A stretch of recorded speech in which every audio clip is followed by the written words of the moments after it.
आप सभी लोगों को राधे राधे। तो आज हम आप लोगों को जीवित पुत्रिका व्रत की कथा सुनाने जा रहे हैं।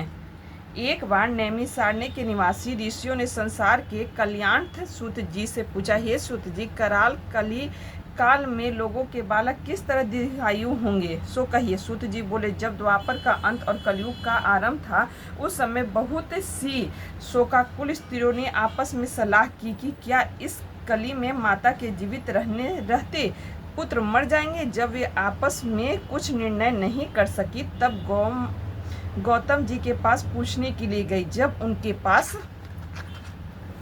पहुंची तो उस समय गौतम जी आनंद के साथ बैठे थे। उनके सामने जाकर उन्होंने मस्तक झुकाकर प्रणाम किया। तदंतर स्त्रियों ने पूछा, हे प्रभु, इस कलयुग में लोगों के पुत्र किस तरह जीवित रहेंगे?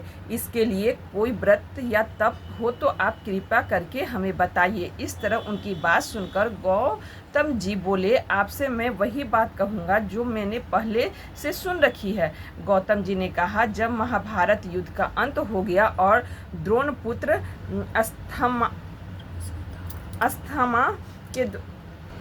अश्वत्थामा के द्वारा अपने बेटों को मारा देखकर सब पांडव बड़े दुखी हुए, तो पुत्र के शोक से और व्याकुल होकर द्रौपदी अपने सखियों के साथ ब्राह्मण श्रेष्ठ धौम के पास गई और उसने धौम से कहा, हे विपेंद्र, कौन सा उपाय करने से बच्चे दीर्घायु हो सकते, कृपया करके ठीक ठीक कहिए।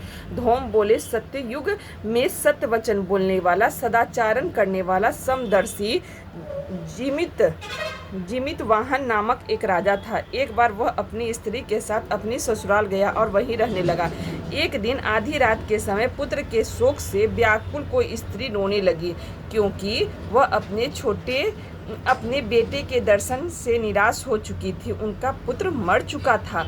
वह रोती हुई कहती थी, हाय, मुझ बूढ़ी माता के सामने मेरा बेटा मरा जा रहा है। उसका रुदन सुनकर राजा जिमित वाहन का तो मानो हृदय विदीर्ण हो गया। वह तत्काल उस स्त्री के पास गया और उसने पूछा, तुम्हारा बेटा कैसे मरा है? बूढ़ी ने कहा, गरुड़ प्रतिदिन आकर गांव के लड़कों को खा जाता था। इस पर दयालु राजा ने कहा, माता, अब तुम रो मत, आनंद से बैठो, मैं तुम्हारे बच्चों को बचाने का यत्न करता हूँ। ऐसा कहकर राजा उस स्थान पर गया जहाँ गरुड़ आकर प्रतिदिन मांस खाया करता था। उसी समय गरुड़ भी उस पर टूट पड़ा और राजा के शरीर का मांस खाने लगा। जब अतिशय तेजस्वी गरुड़ ने राजा का बायां अंग खा लिया, तो झटपट राजा ने अपना दाहिना अंग फेर कर गरुड़ के सामने कर दिया। यह देखकर गरुड़ जी ने कहा, देव योनियों, मैं तुम कौन हो? तुम मनुष्य तो नहीं जान पड़ते। अच्छा, अपना जन्म और कुल बताओ। पीड़ा से व्याकुल मन वाले राजा ने कहा, हे पक्षीराज, इस तरह के प्रश्न करना व्यर्थ है। तुम अपनी इच्छा भर मेरा मांस खाओ।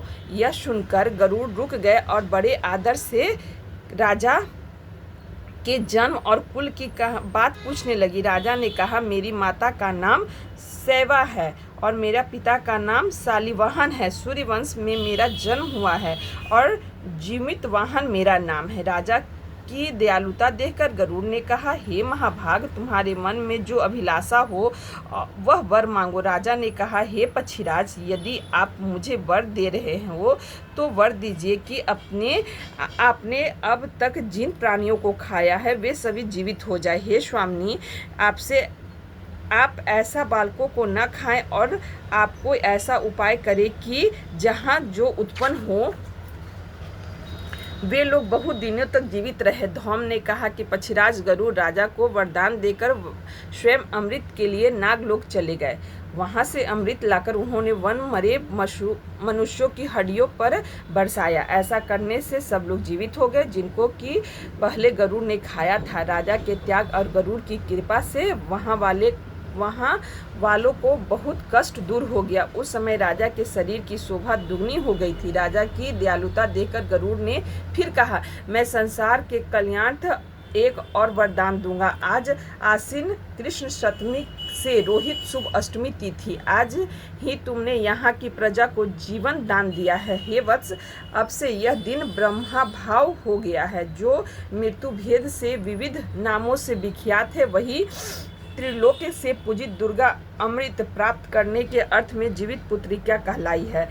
सो इस तिथि को जो स्त्रियां उस जीवित पुत्रिका की और कुश की आकृति बनाकर तुम्हारी पूजा करेगी तो तीनों दिनों तक उनका सौभाग्य बढ़ेगा और वंश की भी बढ़ती होती रहेगी। हे महाभाग, इस विषय में विचार करने की भी आवश्यकता नहीं है। हे राजन, सप्तमी से रहित और उदया तिथि की अष्टमी को व्रत करे, यानी शतमी वृद्ध अष्टमी जिस दिन हो उस दिन व्रत न कर शुद्ध अष्टमी को व्रत करे और नवमी में पारण करे। यदि इस पर ध्यान न दिया गया तो सब फल नष्ट ही हो जाएगा और सौभाग्य तो अवश्य नष्ट हो जाएगा।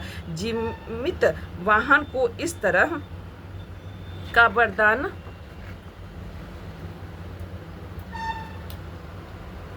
देकर गरुड़ बैकुंठ धाम को चले गए और राजा भी अपनी पत्नी के साथ अपने नगर को वापस चले गए। द्रौपदी से कहते हैं, हे देवी, मैंने अतिशय दुर्लभ व्रत तुमको बतलाया। इस व्रत को करने से बच्चे दीर्घायु होते हैं। हे देवी, तुम भी पूर्वोक्त विधि से यह व्रत और दुर्गा जी का पूजन करो तो तुम्हें अभिलाषित फल प्राप्त होगा। मुनिराज धौम की बात सुनकर द्रौपदी के हृदय में एक प्रकार का कौतूहल उत्पन्न हुआ और पूर्ववासियों स्त्रियों को बुलाकर उनके साथ यह उत्तम व्रत किया। गौतम ने कहा, है इस व्रत और इसके प्रभाव को किसी एक चिन्ही ने सुन लिया और अपनी सखी सियारनी को बुलाया। इसके बाद पीपल वृक्ष की शाखा पर बैठकर उस चिन्ही ने और उस वृक्ष के खोतों में बैठकर सियारनी ने भी व्रत किया। फिर वही चिन्ही किसी उत्तम ब्राह्मण के मुंह से यह कथा सुन आई और पीपल के खोतों में बैठ गई, अपने सखी को सुनाया। सियारनी ने आधी कथा सुनी थी कि उसे भूख लग गई और वह उसी समय सबसे भरे हुए शमशान में पहुंच गई। वहां उसने इच्छा भर मांस का भोजन किया और चिन्ही बिना कुछ खाए पिए रह गई और सवेरा हो गया। सवेरे वह गौशाला में गई और वहां गौ का दूध पिया। इस तरह नवमी को उसने पारण किया। कुछ दिनों के बाद वे दोनों मर गई और अयोध्या में किसी धनी व्यापारी के घर जन्मी। संयोग से उन दोनों का जन्म एक ही घर में हुआ, जिसमें सियारनी ज्येष्ठ हुई और चिन्ही छोटी। वे दोनों सभी शुभ लक्षणों से युक्त थी, इसलिए बड़ी लड़की काशीराज के और छोटी उनकी मंत्री के साथ ग्रहपत्य अग्नि के सामने विधि पूर्वक ब्याही गई। पूर्व जन्म के कर्म फल से वह मृगनयनी रानी हुई।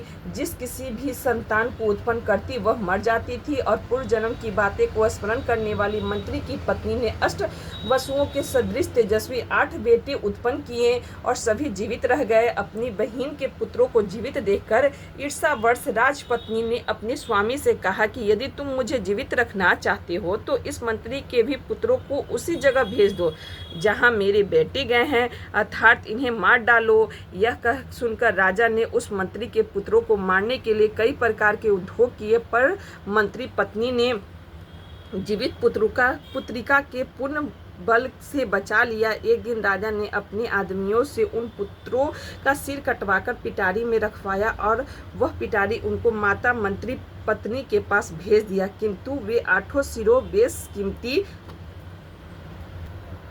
जवाहरात हो गए और भले चंगे वे 8 लड़के अपनी माता के पास वापस चले गए।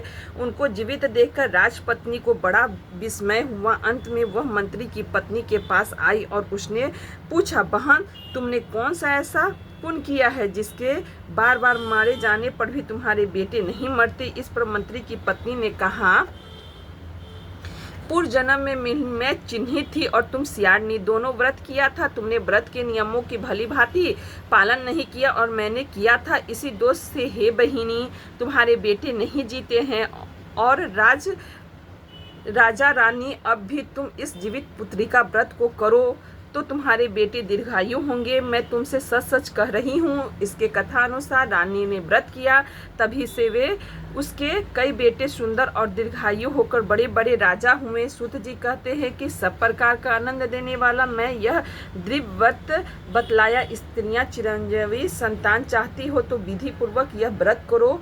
एक बार बोले जीवित पुत्री का व्रत की जय।